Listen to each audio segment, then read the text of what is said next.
water makes me uneasy. Some kind of horror lurking in the depths.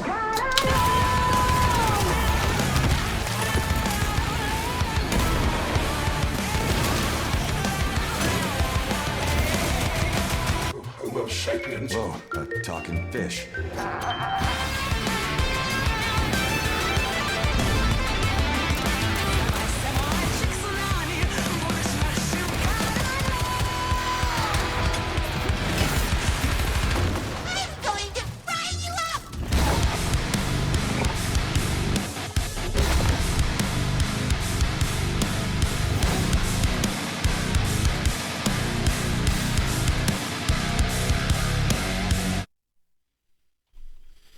Not always do I show genuine emotion, but I'm going to right now. For those who know me, for those who've been around my channel and my streaming life for the longest time, know I am a massive fan of the BioShock series. So those people also know that I've tracked down the BioShock team to Mundfish Studios and a couple other studios that still linger around. Don't mind my hair being super poofy. I don't know what happened. So I know exactly where the BioShock team is, and they're encased in Mundfish primarily, in capsules meant to contain their geniusness because they know how to make such a good game. And because of that, and because of their storytelling abilities and their gameplay abilities, they decided to make some of the best shit ever under the most random company I think I've ever seen to do some of the best story shooter games I've ever seen. Atomic Heart is a very notable one. I think Mundfish is a Russian studio, game studio, I believe. Collaborated with Gaijin on the Atomic Thunder event, which was super fun. You could pretty much play as the robots that roll around and act like the fucking robot from Incredibles. But I've always had a special place in my heart for this game because it is quite literally BioShock with the alternative history of the USSR winning the political and economical race in the Cold War. And it's a really cool style because the US and the USSR have always had different fundamentals on everything, especially building philosophy and lifestyle philosophy. And because of that, you get very different styles of architecture that could branch out from that. And that being, Atomic Heart embodies that perfectly. It describes how the US begins to fall and all that after the end of the Cold War and what's called a glorification period, I believe is what they call it in Atomic Heart, where the USSR excels in technology and robotics and designing something called Polymer that's effectively a like tangible AI that can learn. But whatever, that's besides the point. This is just Atomic Heart itself. The DLC looks fucking great. This game is literally hell yeah simulator. I love the dudes with their little Russian stashes, you know, the little fucking, the regular robots. They have like, I think it's like this much and it's really thick. I love the way they look because I always, like, they look so stupid. The first time I ever played it was about, I think not so long after actually release. I played it off Game Pass, so I don't have the game now because I fucking hate Game Pass.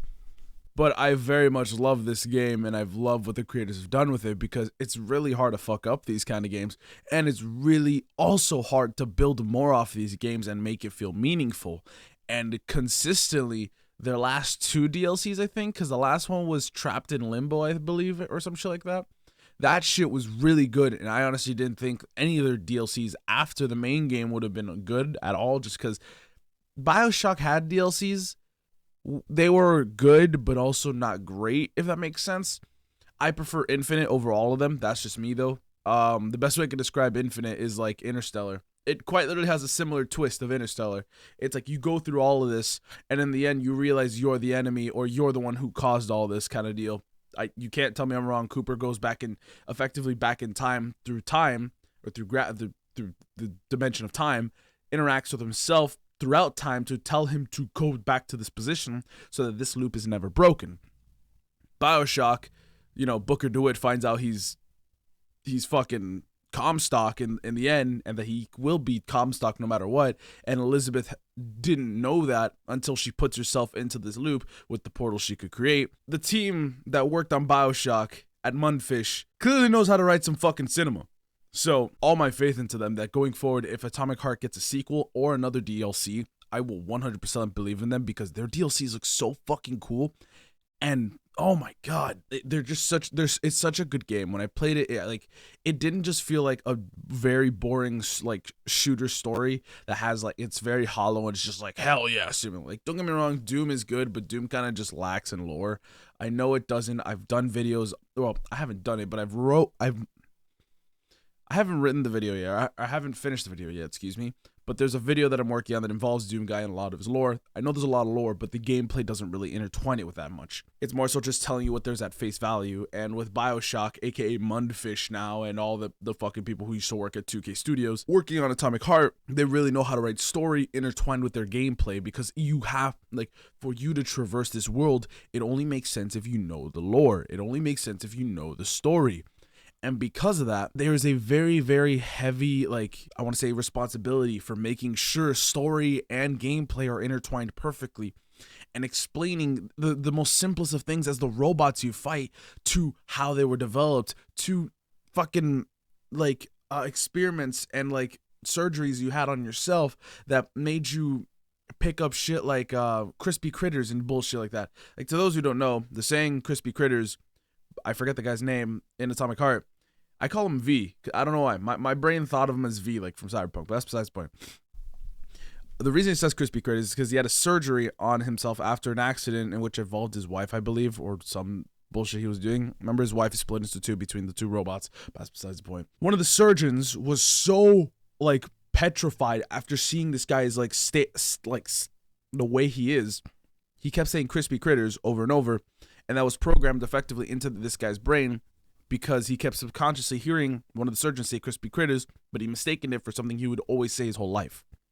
Which, that little tidbit is so cool, because if you find that, it's a random file you find when you start learning about your wife, how she was, like, cut in half and shit in the accident, and there's two halves of her brain left over and all that bullshit. Like, in this aspect, you know the crispy critter thing going on throughout the whole game, and you're like, why the fuck does he say this? And when you find out about it, you're like, oh my god, that makes so much fucking sense. And even that's more of a passive thing, but the game kind of, like, forces you, but not in a bad way, to learn about the story to a good amount of degree, so that you can understand a lot of the things going around you. Because, funnily enough, the more lore you know, especially in Atomic Heart, the easier kind of things get. Not necessarily in a gameplay aspect, but in, like, a logical thinking aspect. You can, they designed certain bots for certain things, and there's actual files and all that that'll actually kind of fill you in on why they were designed for that. And if you keep that in mind, a lot of the bots get easier to fight, or at least manage, just because you now know their prime initiative and their prime perspective and how they operate. So once you use that against them, or to your benefit, it makes everything so much easier, because you know their logics. They're not, like, just simple, like, gameplay AI. They're designed to just hit first, die last kind of deal. No, they have a pre-programmed set path per the robot, per the lore. That's fucking awesome. So what I'm just trying to say is Mundfish Studios, aka BioShock team, aka the best motherfucking game developers for single person, aka the best FPS story game developers on the fucking face of the planet, made another DLC, and it hits like a motherfucking truck, and I can't wait to play it. Matter of fact, I honestly might have to buy the game to get the DLCs, but honestly, I wouldn't mind, because that game was fucking awesome. I wouldn't mind a replay. So maybe when I do, I'll stream it on YouTube. But yeah, that's about it. Thank you guys for watching. Deuces.